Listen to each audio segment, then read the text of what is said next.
Anyari mga boss, dito nga sa first game ni Luka Doncic, dito nga para sa koponan ng Slovenia. Halos kamuntikan pang madawit sa away etong si Luka Doncic dito nga sa game 1. Dito nga ng Slovenia kontra dito sa Poland. Ano-ano nga ba mga boss ang nangyari dyan? Tara't pag-usapan natin yan.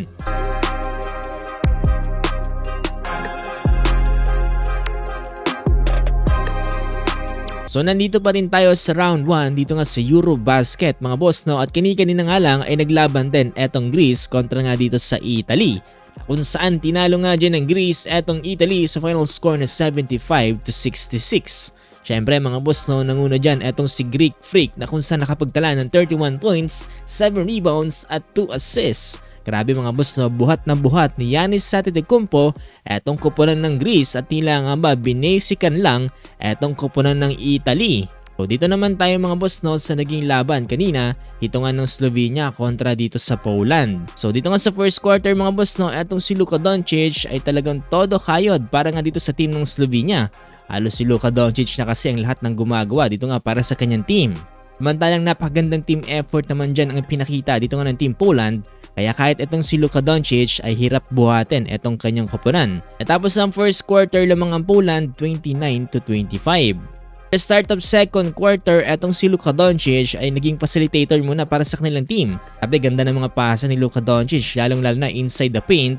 Ang maganda dyan mga boss no, 3 beses na magkakasunod nakapasok sa tres. Etong kupunan ng Slovenia at nahuli nga dyan ay galing kay Luka Doncic, dahilan para maging lamang ulit sila dito ng isang puntos, 46-45 with last 43 seconds remaining. Kaso nga lang pagdating ng third quarter ay unti-unti namang lumaki ang agwat dyan ng Team Poland matapos ngang umalat ang mga tira dito nga ng team ng Slovenia. Kahit nga si Luka Doncic mga boss no ay na-frustrate na rin dito nga sa mga pangyayari. Kaya naman natapos na tong third quarter laki lang lamang dito ng Team Poland 80-69. Pagdating ng fourth quarter mga boss no, dinodouble at triple team na etong si Luka Doncic dito nga sa kupunan ng Slovenia. Napansin ko lang mga boss no, hindi na alam ng mga kakampi ni Luka Doncic yung mga gagawin kapag nakiluka na yung bola. Parang nangyari sa Gilas Pilipinas mga boss no kapag nandyan si Jordan Clarkson.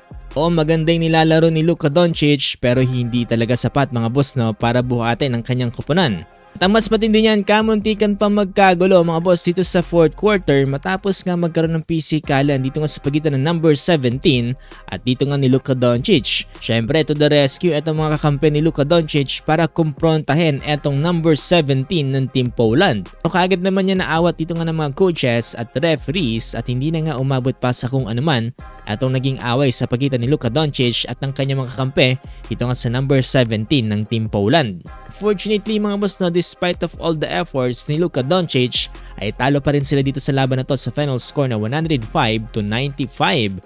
Etong si Luka Doncic mga boss no, buhat mode para sa Slovenia with 34 points, 9 rebounds at 5 steals. Kung gusto pa ng more basketball updates kagaya nito ay huwag yung kakalimutang i-follow itong ating page.